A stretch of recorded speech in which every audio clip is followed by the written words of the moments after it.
Bismillahirrahmanirrahim. Assalamualaikum warahmatullahi wabarakatuh. Perkenalkan, nama saya Rana Nangdia Putri dengan NIM 31119035 dari kelas 2A Farmasi. Di sini saya akan menjelaskan tentang penyakit kulit dan jenis obatnya. Saya akan menjelaskan 6 penyakit kulit.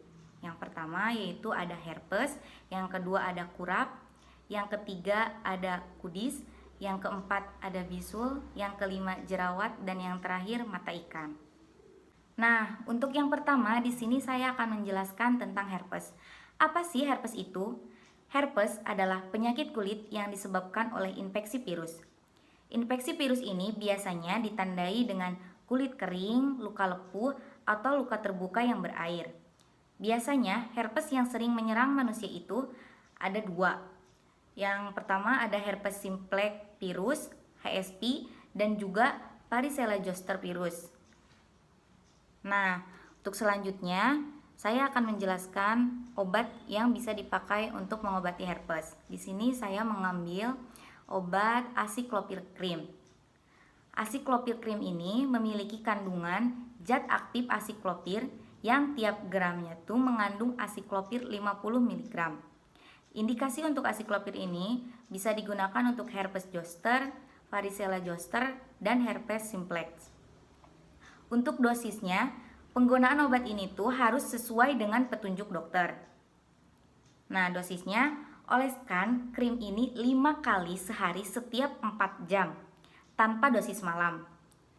Durasi pengobatannya tuh bisa 5 hari, atau kalau misalkan belum sembuh juga si herpesnya, bisa dilanjutkan sampai 10 hari. Untuk cara penggunaannya, kita tinggal oleskan saja pada bagian kulit yang terinfeksi oleh herpes tersebut dengan tipis-tipis dan juga merata.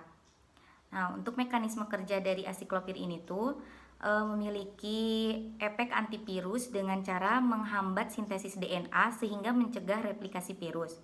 Dan untuk efek samping dari obat acyclovir ini itu kulit terasa nyeri, tersengat, kulit kering, gatal-gatal, dan kulit membengkak.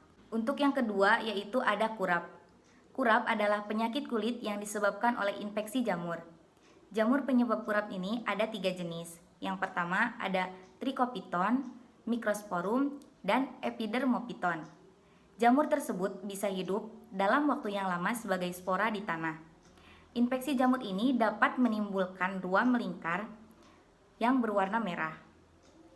Kurap dapat terjadi di beberapa tubuh seperti di kepala, wajah, atau selangkangan. Nah, untuk jenis obat kurap di sini saya mengambil Pungidem cream.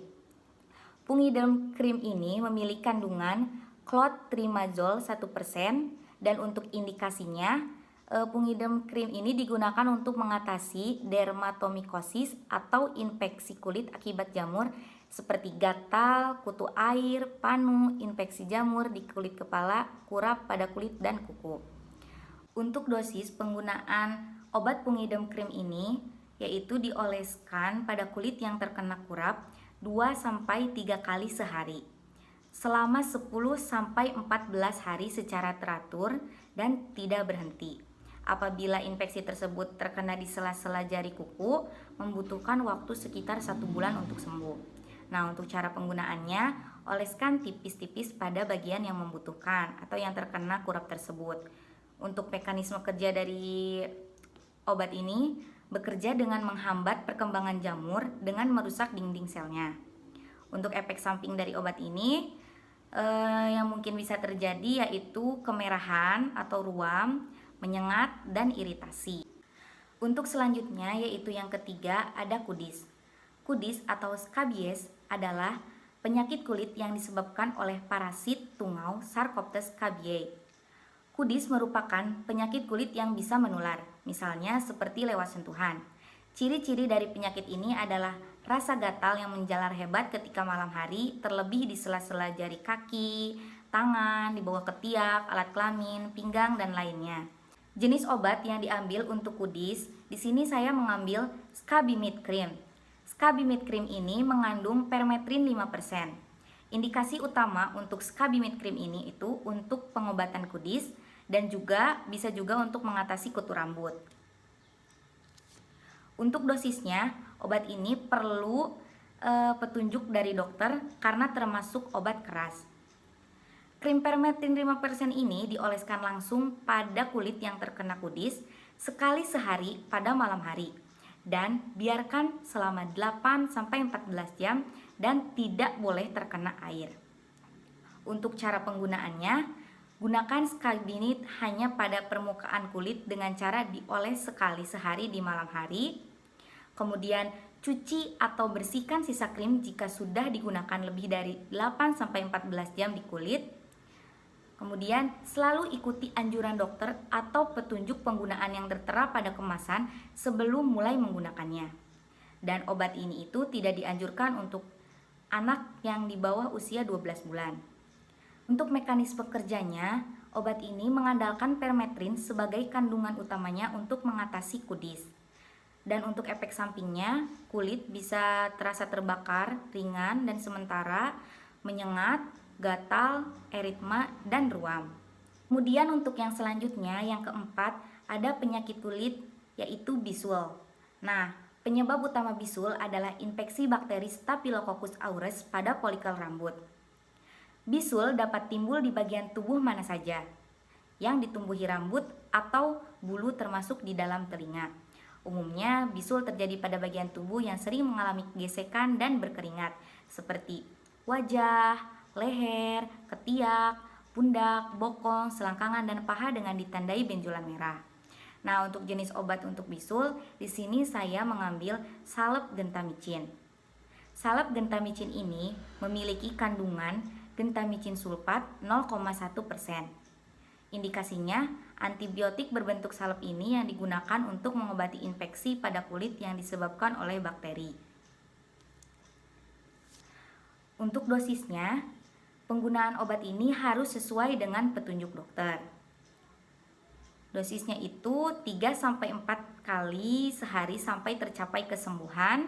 Dan untuk cara penggunaannya, oleskan tipis-tipis pada area kulit yang terinfeksi. Dan untuk mekanisme kerja dari obat ini tuh sebagai bakterisidal dengan cara menghambat sintesis protein pada bakteri yang rentan. Dan untuk efek sampingnya bisa menyebabkan nyeri, iritasi, dan juga kemerahan. Untuk yang selanjutnya yaitu yang kelima, ada penyakit kulit yang disebabkan oleh peradangan. Siapa sih yang tidak tahu dengan penyakit ini? Yaps, penyakit kulit ini adalah jerawat yang sering menghantui semua orang, termasuk diri sendiri. Nah, jerawat atau akne adalah gangguan pada kulit yang berhubungan dengan produksi minyak atau sebum berlebih.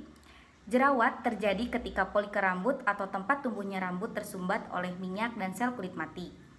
Hal tersebut menyebabkan peradangan serta penyumbatan pada pori-pori kulit. Peradangan ini ditandai dengan munculnya benjolan kecil yang terkadang berisi nanah di atas kulit. Gangguan kulit ini dapat terjadi di bagian tubuh dengan kelenjar minyak terbanyak, yaitu di wajah, leher, bagian atas dada, dan juga punggung. Nah, untuk jenis obat jerawat ini, di sini saya mengambil contohnya yaitu Cindala, termasuk yang digunakan oleh diri sendiri. Nah, Cindala ini memiliki kandungan yaitu cilindamicin fosfat setara cilindamicin 10 mg atau gram per gel. Indikasi untuk Cindala ini bisa digunakan untuk jerawat, ya, untuk jerawat atau akne vulgaris. Nah, untuk dosisnya, penggunaan obat ini tuh harus sesuai dengan petunjuk dokter. Karena obat ini tergolong ke dalam obat yang keras. Nah, biasanya saya menggunakan obat ini tuh 2-3 kali dalam sehari. Apabila tidak ada jerawat yang sedang meradang, obat ini bisa digunakan hanya 1 kali pada malam hari saja. Dan untuk cara penggunaannya, gampang saja. Obat ini tuh tinggal dioleskan tipis-tipis pada area kulit yang sedang berjerawat. Nah, untuk mekanisme kerjanya, mekanisme kerja dari Cindala ini memiliki aksi antibiotik dengan cara menghambat sintesis protein bakteri, sehingga menghalangi reaksi transpeptidasi organisme yang rentan mengakibatkan pertumbuhan sel terhambat. Dan untuk efek sampingnya, kulit terasa perih, menyengat, baik pada kulit yang kering ataupun yang berminyak. Karena efeknya tuh saat diaplikasikan ke sini, pas pertama apabila jerawatnya sedang meradang, bisa saja kulitnya tuh langsung perih gitu pokoknya. Tapi apabila jerawatnya tidak terlalu meradang, tidak akan terasa menyengat.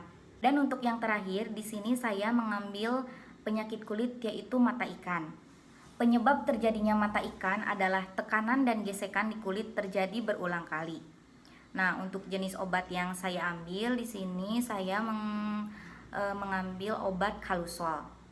Kandungannya dari obat Kalusol ini memiliki kandungan asam salisilat 0,2 gram, polidokanol 0,02 gram, dan juga asam laktat 0,05 gram. Indikasinya bisa digunakan untuk mata ikan, kalus kapalan, kulit yang meras, dan kutil.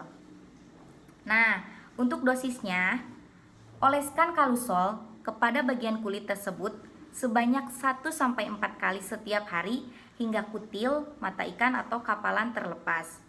Dan untuk cara penggunaannya, gunakan kuas yang terdapat dalam kemasan Kalusol untuk mengoleskan obat Kalusol tersebut. Dan bisa juga sih pakai tangan.